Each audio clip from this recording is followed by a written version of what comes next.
Formula को कुछ ऐसे लिख सकते हैं कि लैम्डा, लैम्डा मतलब जो वेव आ रहा है उसका wavelength is equal to 2 into D into इस केस में साइन ऑफ थीटा, थीटा की जगह 65 डिग्री।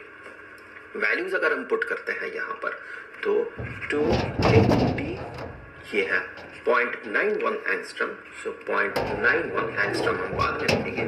साइन ऑफ 65 डिग्री का जो वैल्यू है दैट इज 0.9063 ऑलमोस्ट, सो इसे 0.9063 ही लिख देते हैं। चलिए, इतना एंगस्ट्रम हो जाएगा वेवलेंथ। आप कैलकुलेट करें तो आप ये पाएंगे कि ये लगभग बराबर होगा 1.65 एंगस्ट्रम के। सो ब्रैग्स लॉ को यूज करते हुए हमने देखा कि अगर ये इलेक्ट्रॉन बीम ये वेव की तरह बिहेव करे, अगर ये वेव है या वेव का प्रॉपर्टी शो करता है, तो उसका जो वेवलेंथ होगा that wavelength is equal to almost that is equal to 1.65 angstrom. तो क्या ये de Broglie हाइपोथेसिस को सपोर्ट कर रहा है? अगर कर रहा तो कैसे कर रहा? सिर्फ ये पता करने से कि अगर ये वेव है तो इसका वेवलेंथ इतना है, तो क्या ये de Broglie हाइपोथेसिस को सपोर्ट कर दिया?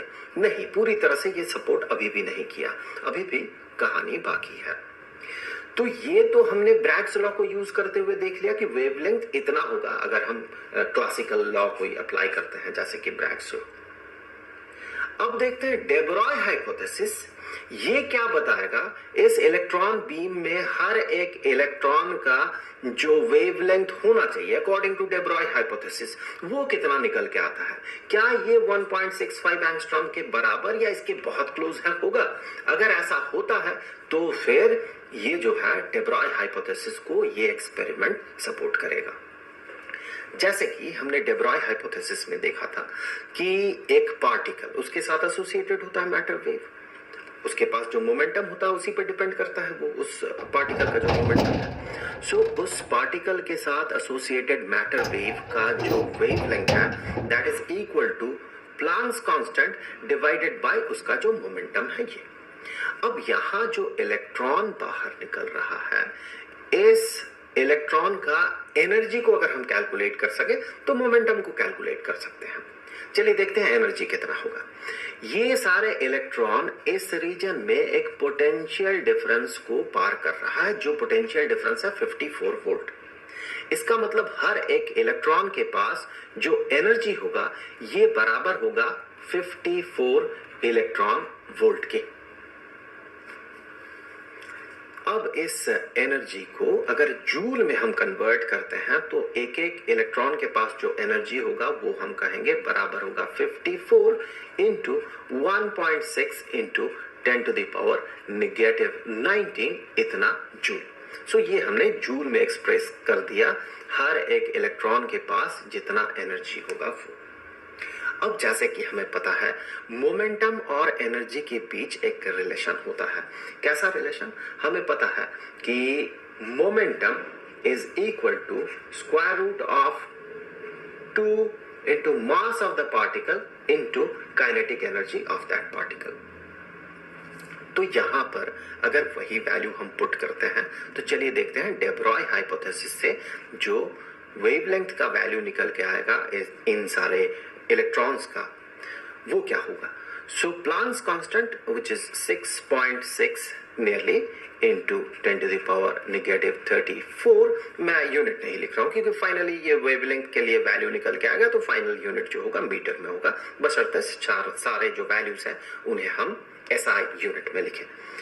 Divided by square root of 2 into mass. किसका मास? यहां पर मूविंग पार्टिकल कौन है? इलेक्ट्रॉन। तो इलेक्ट्रॉन का मास इंटू उसका जो एनर्जी है वो एनर्जी तो हमने यहां पर पता लगा लिया। So square root of 2 into mass of the electron which is 9.1 into 10 to the power -31 kilogram. So kilogram को भी नहीं लिख रहा है, सारे SI यूनिट में होगा तो we don't have to bother.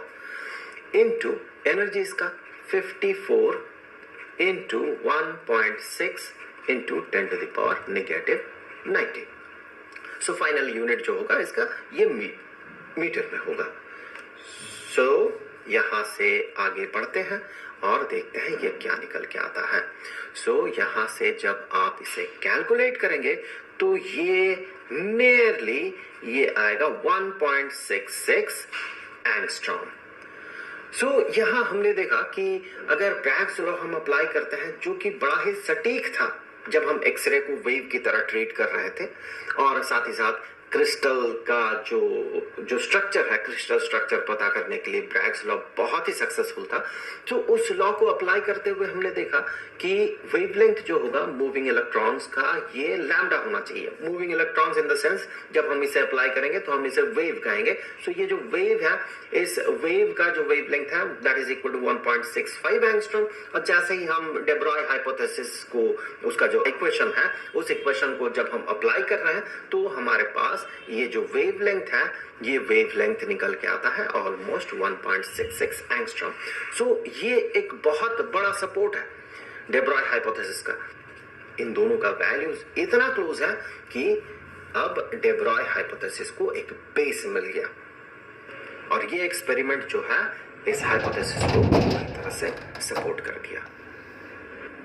अब जाते जाते मैं आपको ये बता दूं कि ये जो वीडियो है ये जिस प्लेलिस्ट में रहेगा, ये 2 प्लेलिस्ट्स में रहेंगे, एक तो 12th के लिए, दूसरा पीएससी के लिए। तो दोनों ही प्लेलिस्ट का लिंक मैं यहाँ पर डिस्क्रिप्शन में डाल दूंगा। अगर इस